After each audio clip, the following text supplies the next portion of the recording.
Assalamualaikum warahmatullahi wabarakatuh. Bismillahirrahmanirrahim. Alhamdulillahi rabbil alamin. Wassalatu wassalamu ala asyrafil anbiya'i wal mursalin Sayyidina Muhammadin wa ala alihi wa ashabihil mujahidin at-tahirin, amma ba'du.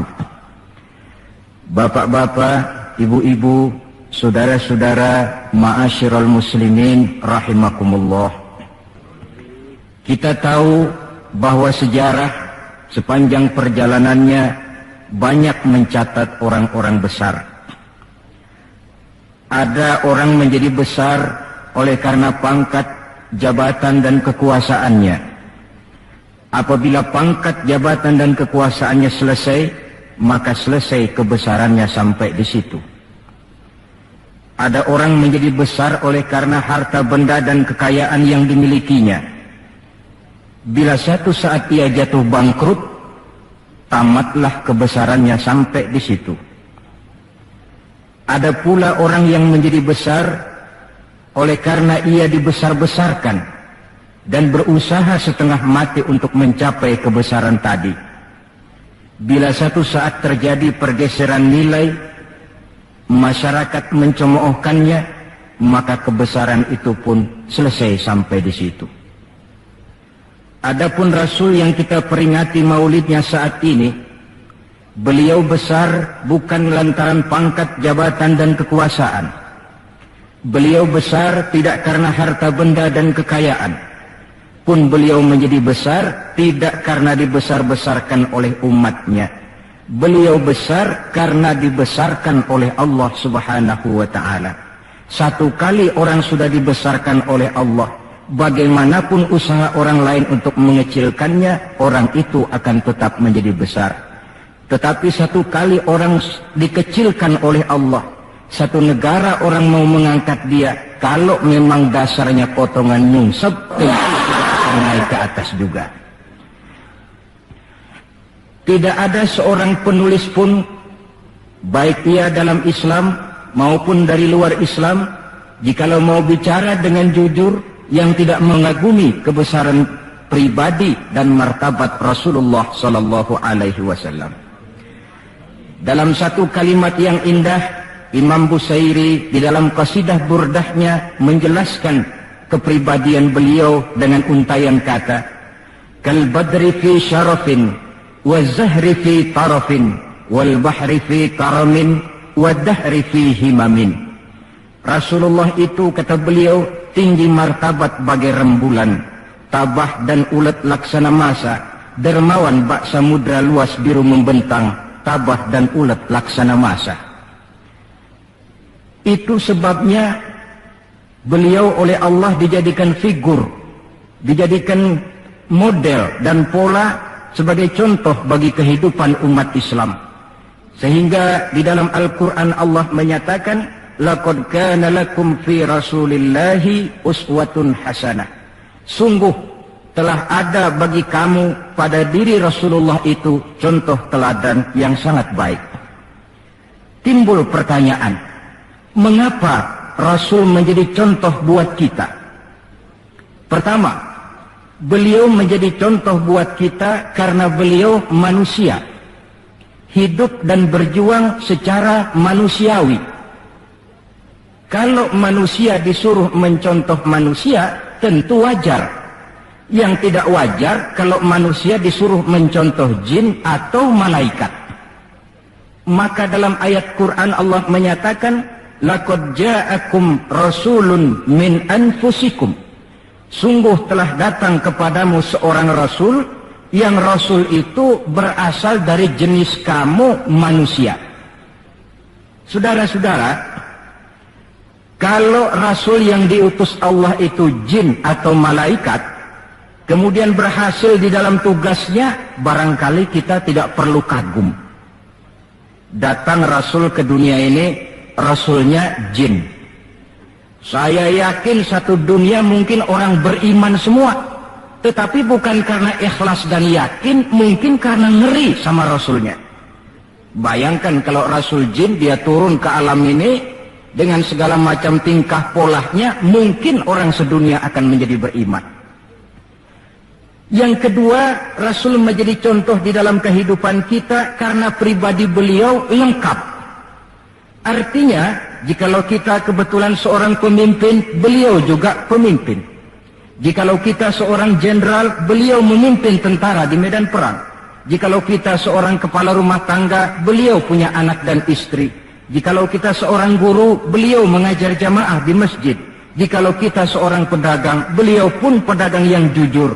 Jikalau kita seorang mubalik, beliau juga berdakwah menyampaikan Islam kepada manusia. Di dalam keseluruhannya itu tercemin uswatun hasanah, contoh teladan yang sangat baik.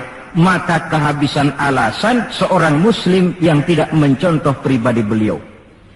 Oleh sebab itu ironi dan sangat kita sayangkan jikalau seorang muslim tahu betul sejarah kehidupan Benito Mussolini, dia hafal sejarahnya Adolf Hitler, dia tahu sejarahnya Napoleon Bonaparte, dia hafal benar ajarannya Karl Marx, tapi dia buta terhadap hidup dan kehidupan Rasulullah sallallahu alaihi wasallam.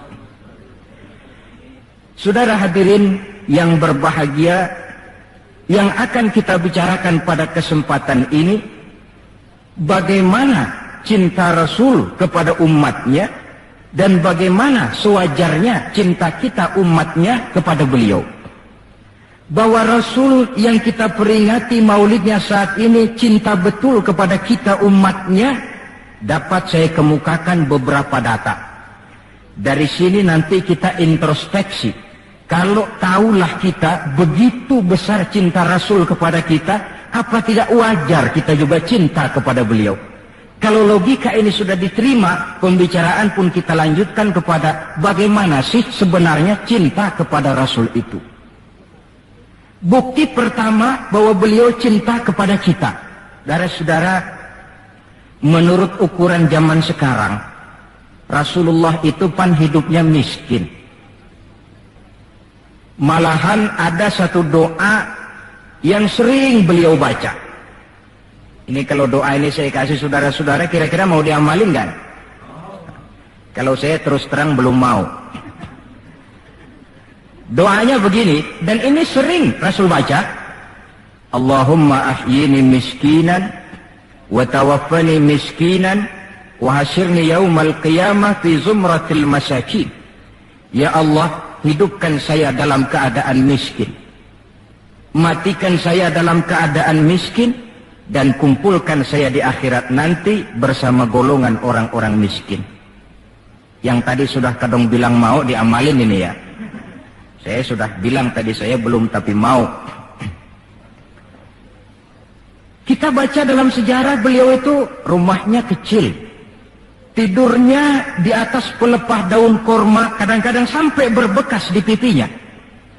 Sarapan paginya seteguk air zam-zam, sepotong roti, kadang 3 butir korma. Di tengah kemiskinannya Allah pernah menantang beliau dengan kata, "Wala saufa yu'tika rabbuka fatarda." Ada nggak tuh di Quran? Ada. Surah apa? Pokoknya Quran dah ya. Wala saufa yu'tika rabbuka fatarda. Allah akan memberikan kepadamu wahai Muhammad apa saja yang menyenangkan hatimu. Apa yang kamu mau, ngomong saja, Allah berikan. Jikalau engkau Muhammad kepengen kekuasaan yang luas, kami angkat kau menjadi raja di raja, menjadi king of king, istilah kerennya. Jikalau kamu kepengen kaya Muhammad, itu Jabal Uhud sanggup menjadi bukit emas. Sehingga itu di dalam Barzanji diceritakan, warawadathul jibalu bi an takuna lahu zahaban fa'aba. Jabal Uhud menawarkan diri menjadi bukit emas, tetapi Nabi menolak. Jikalau engkau wahai Muhammad kepingin wanita cantik, bilang saja anak siapa. Ditawarkan semacam ini, beliau menjawab, idzan ya Rabb, la arda wa wahidun min ummati finnar. Kalau memang demikian ya Allah, apapun saja yang diberikan kepada saya, berikanlah saya kekuasaan yang luas, berikan saya emas sebesar Jabal Uhud, berikan saya kekayaan yang tak ternilai sekalipun, seluruhnya tidak akan sanggup menyenangkan hati saya selama saya dengar masih ada satu saja umat saya yang masuk ke dalam neraka. Ternyata di tengah kemiskinannya, tawaran harta tidak menggiurkan beliau. Tawaran kekuasaan tidak menggiurkan beliau. Yang dipikirkan siang malam adalah keselamatan kita umatnya ini. Cuma kadang-kadang kita umatnya yang dipikirin ini seperti pepatah, ada itu pepatah Prancis, balung-balung langka dagingnya, ditulung-tulung langka elinge. Ya, saudara tentu tahu artinya itu, tidak usah saya terjemahkan. Bukti pertama. Bukti yang kedua, ketika turun perintah hijrah, ketika itu posisi umat Islam di Mekah sudah sangat terpepet.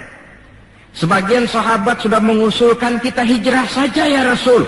Hijrah sih hijrah, tapi ini komando belum turun. Sebab kita tahu kebijaksanaan apapun yang beliau ambil tentu menunggu wahyu. Wa ma yantiqu 'anil hawa in huwa illa wahyu yuha. Nah, lantas ketika benar-benar turun itu perintah hijrah, beliau pidato di depan para sahabat, saudara-saudara, perintah hijrah sudah turun. Berangkatlah tuan-tuan lebih dulu ke Madinah. Lalu Anda sendiri kapan ya Rasul? Saya belakangan. Kenapa mesti belakangan? Tuan-tuan harus tahu, yang dicari, yang dikejar-kejar, yang diancam akan dibunuh itu saya. Jikalau kita hijrah bersama-sama ke Madinah, kita akan dikejar-kejar terus. Tapi kalau tuan-tuan berangkat lebih dulu ke Madinah, sementara saya tetap berada di kota Mekah ini, tuan-tuan akan sampai ke kota Mekah dengan tenang dan selamat, sebab saya yang mereka cari masih tetap berada di kota Mekah. Keadaan begitu kritis, tapi umatnya dulu disuruh hijrah, beliau bertinggal di kota Mekah menghadang mara bahaya. Ini rupanya pemimpin lebih mementingkan keselamatan orang yang dipimpinnya daripada keselamatan dirinya sendiri. Enggak mentang-mentang turun perintah hijrah terus ngepak koper. Umatnya yang disuruh berangkat dulu, keselamatan umatnya yang dipikirkan, cintanya kepada umatnya. Bukti yang ketiga, saudara-saudara, bahwa Rasul cinta kepada kita. Dikala beliau akan datang ajal, hari Senin tanggal 12 Rabiul Awal seperti hari kelahirannya. Dikala itu sakit beliau sudah agak payah.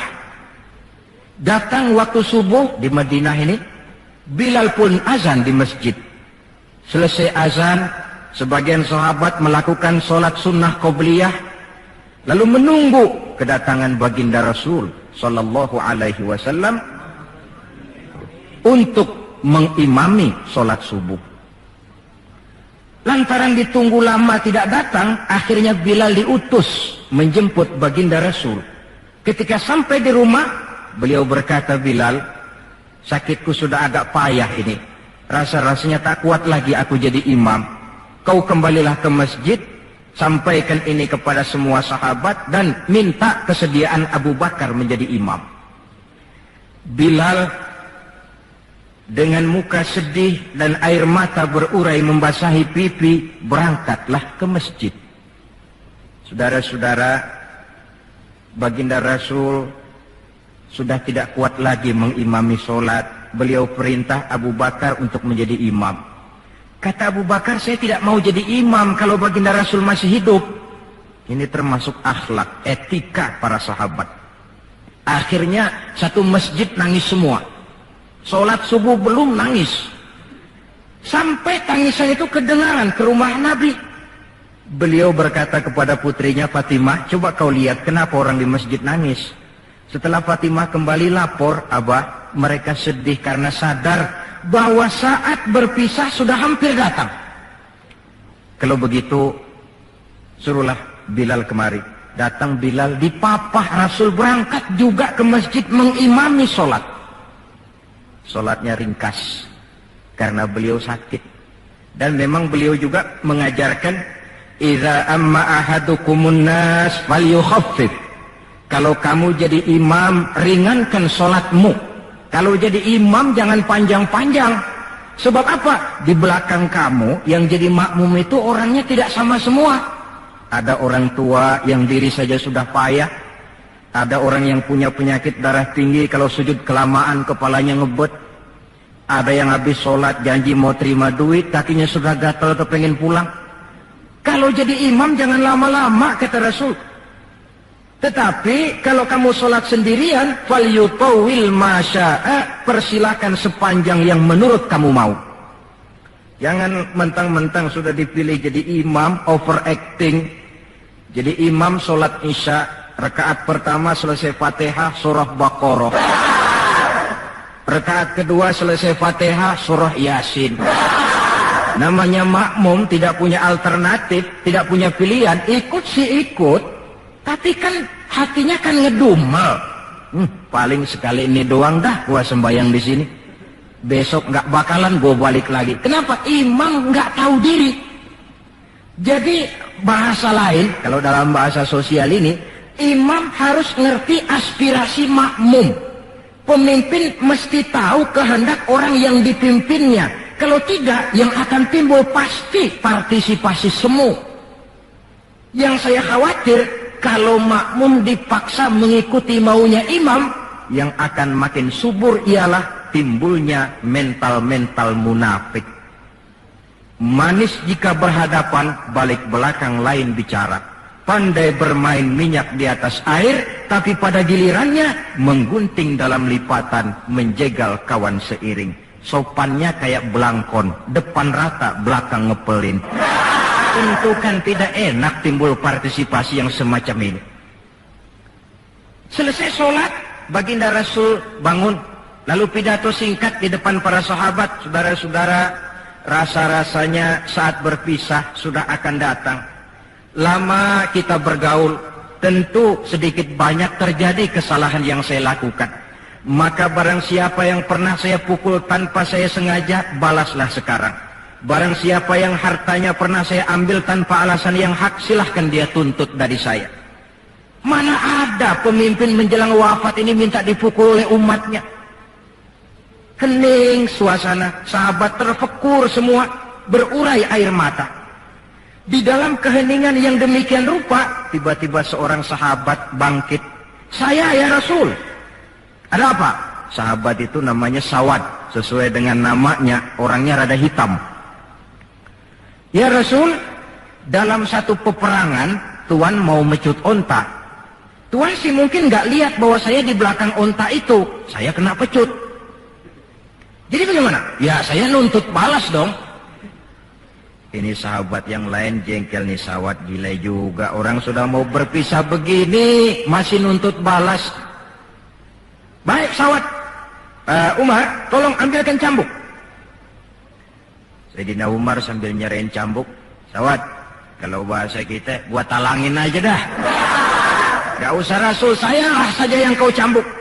Kata Nabi Umar, biar dia kena cambuk saya, biar dia balas saya. Silakan Sawad.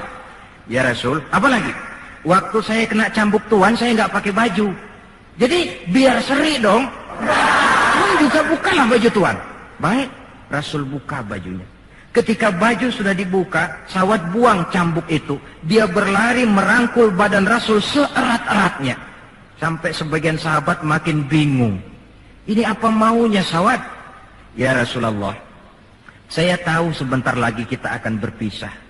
Saya tidak tahu apa di akhirat nanti kita bisa kumpul. Kalau saya untung masuk surga, mungkin kelas saya di surga lain dengan kelas Tuan. Itu kalau saya ke surga. Kalau saya nggak ke surga, sudah terang kita nggak akan ketemu. Maka sebelum saya berpisah dengan Tuan, saya kepengen kulit badan saya yang hina ini bersentuhan dengan kulit badan Tuan yang mulia. Kalau saya nggak akal-akalin begitu, Tuan nggak bakalan buka baju katanya. Oh, rupanya itu yang dimaui Sawad. Sehingga Rasul dalam keharuannya beliau berkata, siapa yang ingin melihat contoh salah seorang penduduk sorga, lihatlah Sawad ini, karena dia cinta benar kepada saya. Setelah itu beliau kembali ke rumahnya. berkata kepada putrinya Fatimah, kalau ada tamu bilang Abah sudah tidak bisa terima tamu. Baik Abah. Sementara Allah memerintahkan malaikat maut datang, malaikat maut turun kau ke alam, ambil roh kekasihku Muhammad. Turun malaikat maut dalam bentuk manusia. Ketuk pintu, keluarlah Fatimah putri baginda Nabi.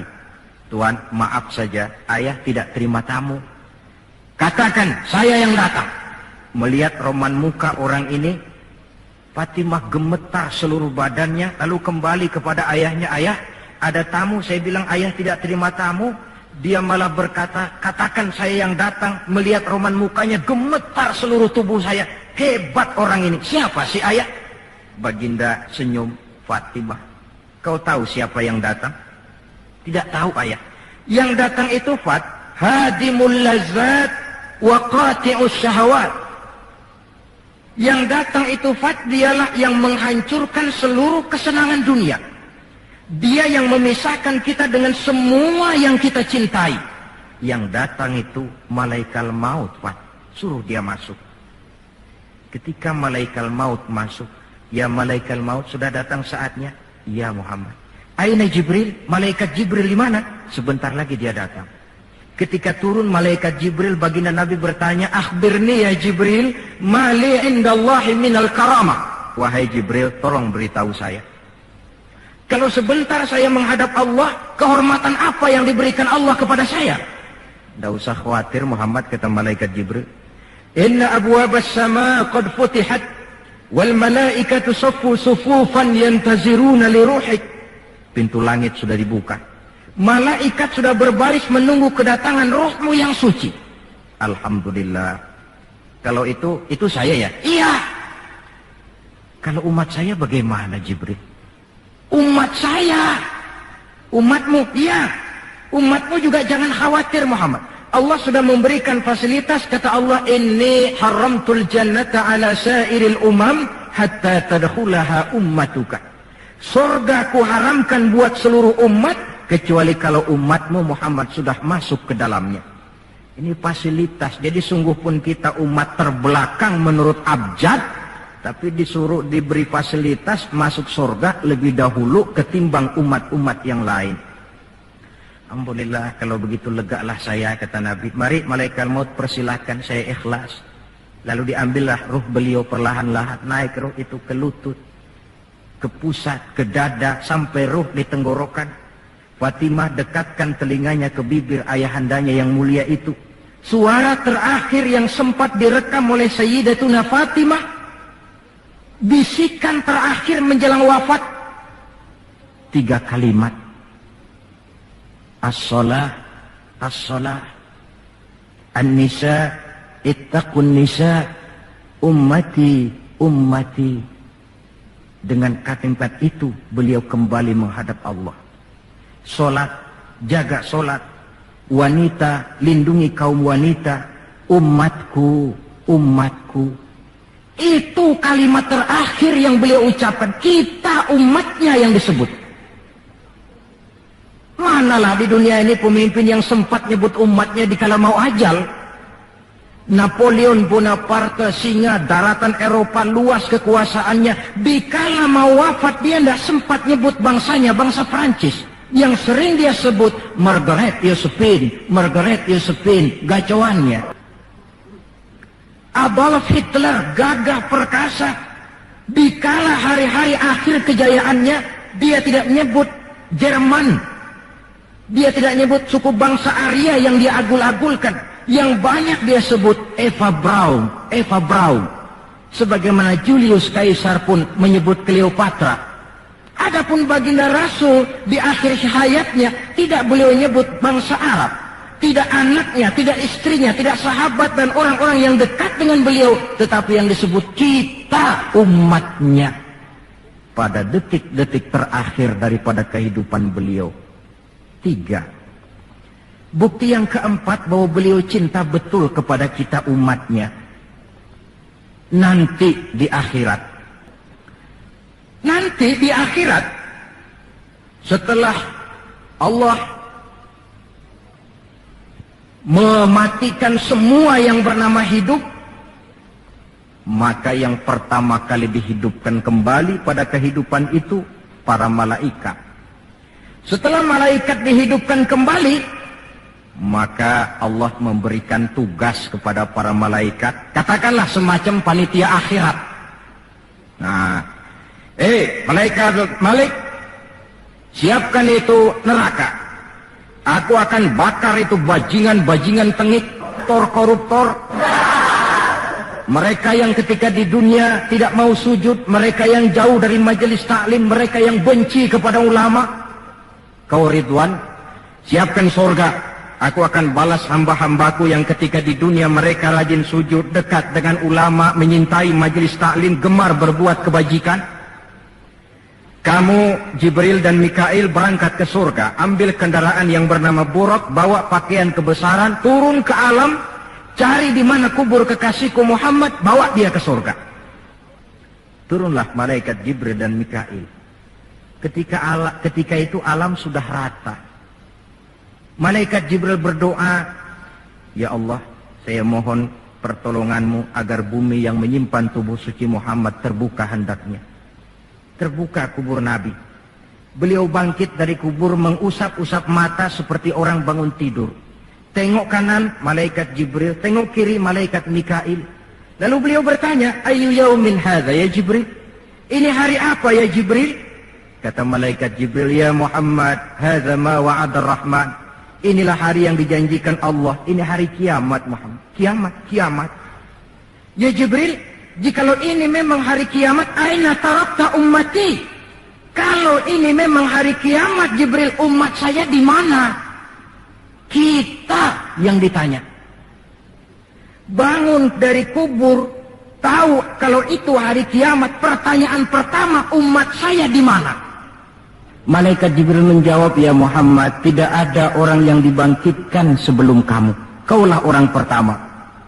Lalu bagaimana sekarang? Kita ke surga. Perintah Allah. Berangkat ke surga. Setelah di surga, beliau seperti orang bingung. Sampai Allah menegur, ya Muhammad, apa kurang enak surga? Enak ya Allah. Apa tidak cukup fasilitas? Cukup. Kenapa kamu seperti orang tidak betah? Saya mikir umat saya ya Allah. Iya, saya sudah enak-enak duduk di kursi empuk. Umat saya bagaimana umat saya? Jadi mau kamu bagaimana? Saya minta izin ya Allah, mau keluar dulu, mau tengok saya punya umat. Sudah di surga permisi keluar mau tengokin umatnya. Dikala kita umatnya lewat di atas sirat, beliau angkat kedua tangan seraya berdoa, Allahumma sallim sallim. Ya Allah, selamatkan umatku yang sedang lewat di atas sirat, selamatkan ya Allah. Dari dunia sampai akhirat beliau cinta kepada kita. Dari dunia sampai akhirat beliau bela kita. Betapa pemimpin semacam ini tidak kita cintai.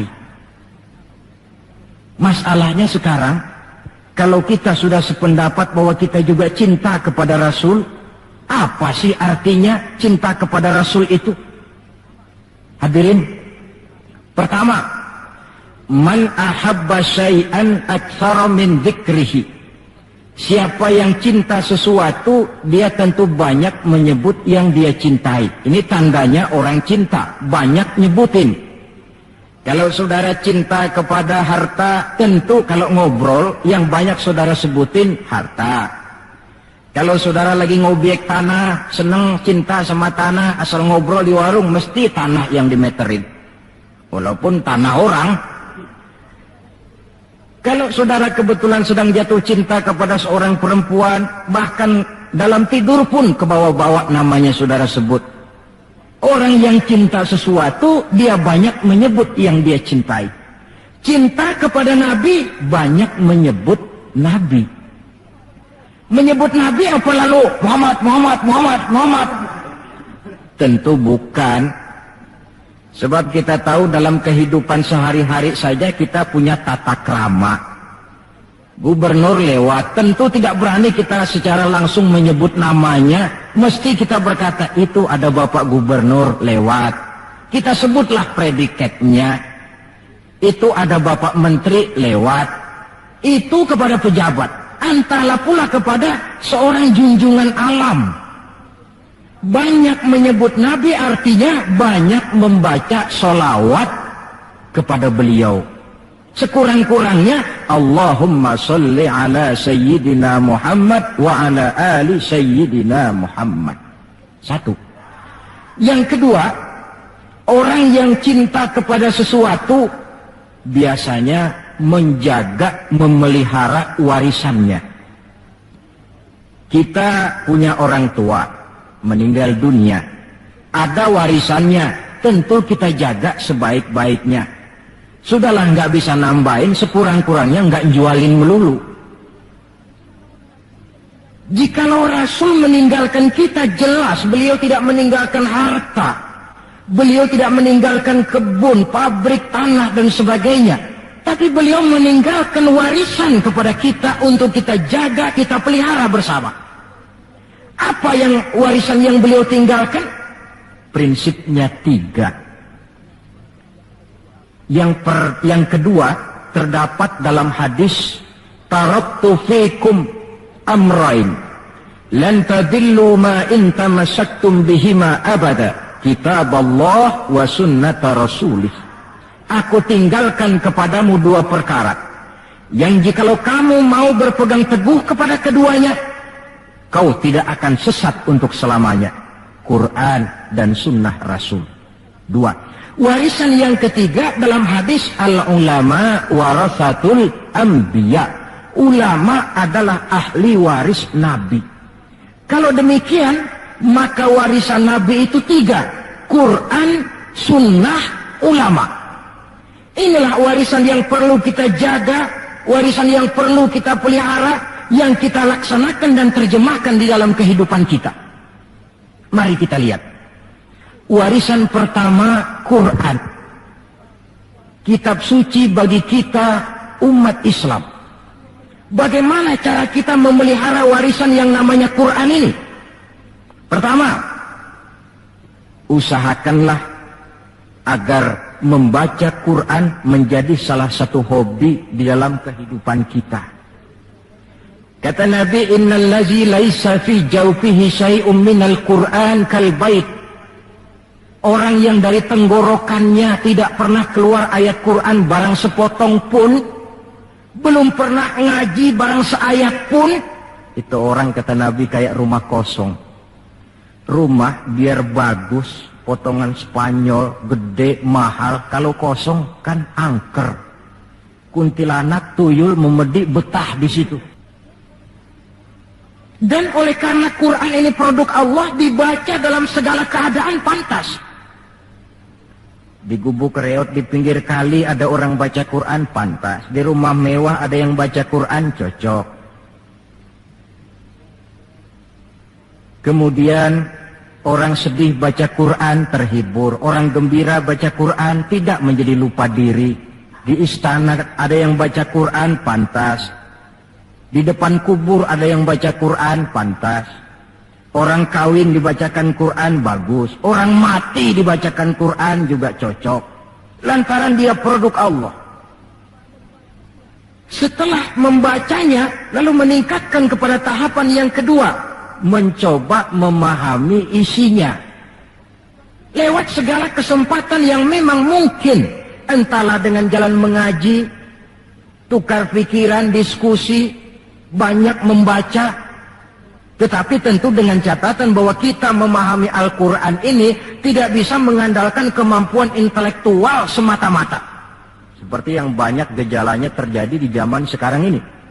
Di mana orang mencoba menggali hakikat Quran dengan mengandalkan kemampuan intelektualnya. Kadang-kadang bahasa Arab saja nggak ngerti. Dia gali Quran cuma sekedar lewat terjemahannya. Yang saya khawatir akan timbul kecenderungan di mana orang mikir dulu baru nyari ayat. Akhirnya ayat Quran dicocok-cocokin sama pikirannya. Bukan ada ayat dipikirin, tapi malah mikir dulu baru mencari ayat. Saudara hadirin, munculnya pesantren-pesantren kilat dalam upaya memahami Islam. Secara pribadi saya bersyukur, merasa gembira. Tetapi yang saya sayangkan jikalau dengan pesantren kilat itu lalu merasa bahwa diri sudah cukup. Setelah nyantren 1 minggu pesantren kilat, keluar pesantren sudah kayak pendekar. Ulama anu salah, kiai anu nggak bener, ustadz anu salah, semua ulama-ulama salah. Baru nyantren seminggu sudah semuanya salah. Lebih celaka lagi kalau nanti upaya memahami Islamnya, ini dalam bahasa sosialnya disebut frame of reference, seperti orang buta kenal gajah, yang mati-matian mempertahankan teori bahwa gajah itu tipis dan lebar seperti kipas, cuma karena kebetulan yang dia pegang baru sekedar telinga gajah. Maka upaya memahami Al-Quran tidak bisa dilepaskan kaitannya dengan bantuan orang yang ahli di bidang itu. Barangkali sudah banyak terjemahan Quran di dalam bahasa Belanda, bahasa Inggris, apalagi bahasa Indonesia, yang agak sulit sekarang mencari terjemahan Quran di dalam kehidupan kita. Saya sering ambil contoh ringan, umpamanya nih sensus versi saya. Konon kabarnya, menurut kata yang empunya cerita, penduduk Indonesia ini 90% beragama Islam, betul kan? Nah. Kalau saya numpang tanya, dari jumlah 90% ini, berapa persen yang bisa baca Quran? Kira-kira ada nggak separuhnya? Rasanya nggak ada. 30%? 20% ada ya? 20% adalah, kurang-kurang dikit sama kawan jadilah 20%. Dari jumlah 20% yang bisa baca Quran, numpang tanya lagi, berapa persen yang bisa baca dan tahu artinya? Ada 5%? Saya kira adalah 5% berikut santri-santri yang di pondok pesantren itu. Dari jumlah 5% yang bisa baca Quran dan tahu artinya, berapa persen yang bisa baca, tahu artinya, lalu mengamalkan ajaran Quran? Ini yang masih bisa dihitung dengan jari. Sehingga tidak heran bahwa umat ini mayoritas, tapi lebih sering jadi penonton daripada jadi pemain. Lebih sering jadi objek daripada menjadi subjek. Dalam bahasa Arabnya lebih sering menjadi maf'ul daripada menjadi fa'il. Sebab kuantitas yang tidak diiringi oleh kualitas, ini yang bahasa Nabi, ghusa'un ka ghusa'is sail, seperti busa di lautan. Banyak tapi centang perenang, banyak tapi tidak punya daya dan kekuatan, dihempaskan ke tepian pantai tanpa punya makna dan arti. Kadang kita baca Quran, tapi sementara di pihak lain kita juga yang menginjak-injak isinya. Kita baca ayat, wa ahallallahu al-bai'a wa harrama riba. Allah halalkan jual beli, Allah haramkan riba, tapi renten ditelan terus. Kita baca ayat, wa tasimu bihablillahi jami'an wa la tafarraqu. Berpegang teguhlah kepada tali Allah, jangan kamu bercerai-berai, tetapi sesama muslim main pelotot-pelototan jalan terus. Yang kita baca kadang-kadang kita juga yang menginjak-injaknya. Ini warisan pertama, Al-Quran. Warisan yang kedua, sunnah Rasulullah Sallallahu Alaihi Wasallam. Yang diantara fungsinya menjelaskan apa yang oleh Al-Quran tidak dijelaskan dalam bentuk detail. Quran misalnya cuma mengatakan aqimis sholat, dirikan sholat. Bagaimana cara sholat? Tidak ada dalam Quran. Bahwa sholat mesti takbiratul ihram, mesti tahiyat, mesti ruku duduk di antara dua sujud, tidak ada dalam Quran. Yang menjelaskan itu semua sunnah. Quran cuma menjelaskan wa atimul hajja wal umrata lillah, laksanakan haji dan umrah karena Allah. Bagaimana manasik haji, bagaimana jumrah, bagaimana tawaf, bagaimana sa'i, tidak ada dalam Quran. Sunnah menjelaskan semua itu. Nah, untuk memahami Quran dan Sunnah, jalan apa yang kita tempuh? Jalan melalui warisan yang ketiga, yaitu para ulama. Diakui atau tidak, kita hutang jasa kepada para ulama. Yang dengan tekun, Dari musola ke musola, dari pesantren ke pesantren, dari pengajian ke pengajian, membimbing, menjaga dan memelihara umat ini. Mereka tidak digaji, mereka pun tidak mendapat beras, hidup pun kadang-kadang miskin. Tapi lantaran panggilan moral menjaga, memelihara, membentengi akidah umat ini. Bersyukur kita bangsa Indonesia punya ulama dan punya umara. Kedua-duanya penting, kedua-duanya berjasa, kedua-duanya membangun. Tidak ada yang satu lebih penting dari yang lain. Cuma bidang pembangunannya saja yang lain-lain. Orang kadang-kadang usil, Pan. Apaan ulama katanya, kerjanya ngomong doang.